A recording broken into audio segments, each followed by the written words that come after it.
अकबर बीरबल की कहानियाँ। आगरा कौन सा रास्ता जाता है? Story in Hindi. बादशाह अकबर को शिकार करना बहुत पसंद था।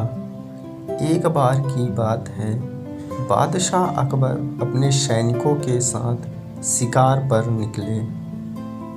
शिकार करते करते वो इतने आगे चले गए कि वो अपने दल से छूट गए।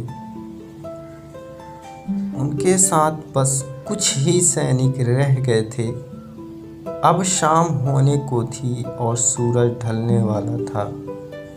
साथ ही अकबर और उनके साथ के सैनिकों को भूख भी सताने लगी थी। काफी दूर निकल आने पर बादशाह अकबर को यह एहसास हुआ कि वो रास्ता भटक गए हैं। वहाँ आसपास कोई नज़र भी नहीं आ रहा था जिससे रास्ते के बारे में पूछा जा सकता था। थोड़ी दूर और चलने पर उन्हें एक तिराहा नज़र आया। बादशाह को यह देखकर थोड़ी खुशी हुई कि चलो इनमें से कोई न कोई रास्ता राजधानी तक तो जाता ही होगा। लेकिन सभी इसी उलझन में थे कि किस रास्ते पर चला जाए। तभी सैनिकों की नज़र सड़क किनारे खड़े एक छोटे से लड़के पर पड़ी। वह लड़का बड़ी हैरानी से महाराज के घोड़े और सैनिकों के हथियारों को देख रहा था। सैनिकों ने उस बालक को पकड़कर महाराज के सामने पेश किया। बादशाह अकबर ने लड़के से पूछा, ए लड़के, इनमें से कौन सा रास्ता आगरा जाता है? यह बात सुनकर वह बच्चा जोर जोर से हंसने लगा। यह देखकर राजा को बहुत गुस्सा आया, लेकिन उन्होंने शांत भाव से उससे उसकी हंसी का कारण पूछा।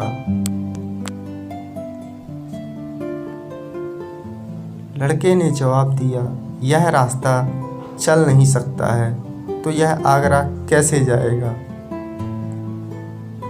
आगरा पहुंचने के लिए तो आपको खुद चलना पड़ेगा।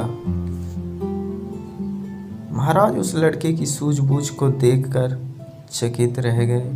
उन्होंने प्रसन्न होकर उस बच्चे का नाम पूछा। लड़के ने जवाब में अपना नाम महेश दास बताया। महाराज ने उसे इनाम में सोने की अंगूठी दी और दरबार में आने का न्योता दिया। इसके बाद बादशाह अकबर ने लड़के से पूछा, क्या तुम मुझे बता सकते हो कि किस रास्ते पर चलने से मैं आगरा पहुंच जा पाऊंगा? लड़के ने बड़ी ही शालीनता से सही रास्ता बताया और महाराज अपने सैनिकों के साथ आगरा की ओर चल पड़े। यही लड़का बड़ा होकर बीरबल के नाम से प्रसिद्ध हुआ और बादशाह अकबर के 9 रत्नों में से एक कहलाया। इस कहानी से हमें यह सीख मिलती है कि ज्ञान और सूझबूझ का सम्मान करना चाहिए।